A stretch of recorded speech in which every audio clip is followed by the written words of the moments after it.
अस्सलामुअलैकुम। आप देख रहे हैं के न्यूज एसडी। मैं हूं हारिस अली शाह गिलानी। चलते हैं आज की अहम खबरों की तरफ।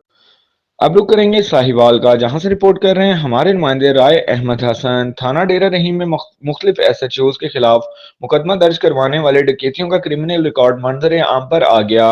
मुख्तलिफ डेरों पर मकई की लेबर का भेस बदलकर दिन को मजदूरी और रात भर गैंग डकैतियां करने में मसरूफ अमल रहता है। झंग, टोबा टैक्सन, कमालिया, रजाना और मुख्तलिफ पंजाब के मुख्तलिफ अजला में डकैतियां करके खाना बदोश ओड ग्रुप 185 नौएल डेरा पर मौजूद थे। डकैतियों की मौजूदगी की इत्तला पर टोबा टैक्सन पुलिस ने रेड किया। भारी मिकदार में असला बरामद हुआ। माल मसरूका भी बरामद कर लिया गया।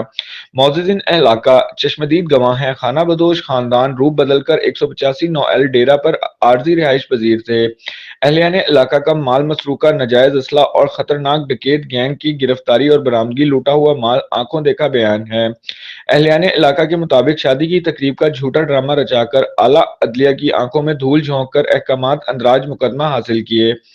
सिविल सोसाइटी का वकला बिरादरी, सहाफ़ी बिरादरी और अहलियान इलाके का आईजी पंजाब पुलिस से पुलिस अफसरान के खिलाफ होने वाला झूठा मुकदमा खारिज करने का मुतालबा।